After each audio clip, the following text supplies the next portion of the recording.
Pernah terbayang di kita Prabowo yang menjadi rival Jokowi selama 2 periode itu bisa berkongsi dalam satu kolam koalisi. Itu bagi saya nggak masuk akal. Oke. Kalau dalam konteks koalisi pemerintah mungkin orang masih menganggap ini soal rekonsiliasi politik, ya, mendamaikan suasana politik supaya tidak ada resistensi yang berkepanjangan. Tapi berkoalisi di Pilpres 2024, ya, bagi saya memang nggak ada teorinya, nggak ada rumusnya. Dan hampir bisa dipastikan 100% seluruh rakyat di Indonesia itu juga nggak menyangka bisa terjadi. Jadi ini plot twist banget bagi lo. Sangat banget. Dan ini akan saya ingat sampai kapanpun. Oke. Saya akan cerita ke banyak orang. Ini hanya terjadi di Indonesia dan tidak pernah terjadi di negara manapun. Ya, betul. Mantap. Jadi Indonesia itu harus dijadikan sebagai laboratorium politik, di mana 2 jagoan yang bertanding 2 kali itu bisa berkongsi dalam. Betul banget. Yang kedua, Jokowi berseberangan dan berhadapan dengan PDIP. Seru nih. Kebayang nggak? 1 dan 2 Jokowi terus nih Mas Adi. Gila lambe banget loh. Iya, memang kalau mau jujur Pilpres di 2024 ini rasa Jokowi. Segala apapun dikaitkan dengan Jokowi. Poin yang kedua, Jokowi berhadapan-hadapan dengan PDIP. Menurut saya itu juga nggak ada teorinya.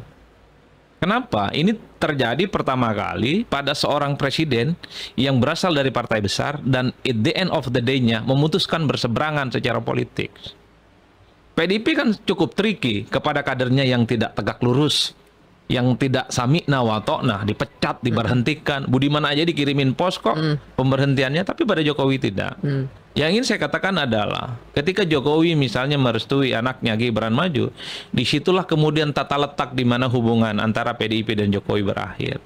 Sekalipun per hari ini Jokowi masih kader PDIP secara formal, tapi suasana hati, kepentingan politik, lirikan matanya, tarikan nafasnya udah tak PDIP banget. Waduh. Iya. Udah Betul pakai nggak? apa dong Betul. sekarang Dan Jokowi? ini juga termasuk yang menurut saya hampir bisa dipastikan 100% seluruh rakyat di Indonesia ini tidak menyangka 23 kebersamaan, 23 tahun kebersamaan Jokowi dan PDIP.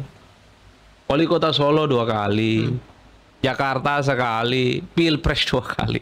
Tiba-tiba harus pisah jalan, coba bayangkan. Itu nggak ada teori politik yang masuk. Nggak ada, nggak nemu saya, nggak nemu. Selama menjadi dosen politik bertahun-tahun? Saya nggak nemu. Saya nanya orang yang umurnya 60, 70, nggak nemu itu dimanapun.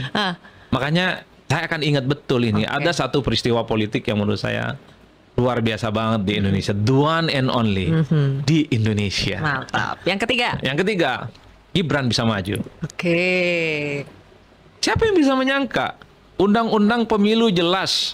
Syarat umur pencapresan itu minimal 40 tahun. Bahkan presiden saat itu pun mengatakan kalau mengaitkan Gibran dengan Pilpres, belum cukup umur, belum cukup pengalaman, undang-undang belum diubah, dan seterusnya. 100% juga rakyat Indonesia meyakini Gibran tidak akan bisa maju. Tapi disitulah kemudian putusan Mahkamah Konstitusi yang 90 itu adalah titik gempa huru-hara politik yang sesungguhnya. Karena ditengarai presiden punya intensi memajukan anaknya, sang putra mahkota, untuk tanding di Pilpres 2024. Disitulah kemudian PDIP dan partai-partai politik yang lain di luar kubu nomor 2 kalau bikin judul makalah ataupun judul berita, Pilpres 2024 rasa Jokowi. Padahal tidak ikut bertanding ya, bukan peserta pemilu. Memang nggak ikut bertanding, tapi semua ini dikaitkan dengan manuver politik yang dilakukan oleh Jokowi. Jokowi berpisah dari PDIP, Jokowi berkongsi dengan Prabowo, Gibran bisa maju melalui putusan Mahkamah Konstitusi. Ini semua dikaitkan dengan Pak Jokowi. Terkait dengan kebijakan-kebijakan politik yang lain yang saat ini misalnya juga digugat di Mahkamah Konstitusi, politisasi bansos dan seterusnya. Itu juga dikaitkan dengan Pak Jokowi. Tapi kalau ada sebutan kalau Pak Jokowi itu maestronya politik Indonesia saat ini, lu setuju gak, Mas? Tergantung cara melihatnya. Bagi pendukungnya disebut dengan maestro. Tapi bagi orang yang sangat anti terhadap Jokowi, terutama kawan-kawan PDIP, ini bukan maestro. Tapi itu dianggap sebagai pembangkangan dan pengkhianatan.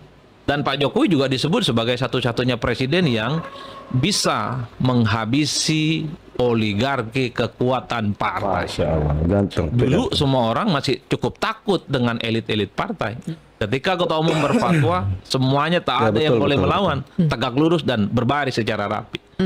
Tapi oligarki dan ketua partai, kekuatan partai di tangan Pak Jokowi itu selesai semuanya.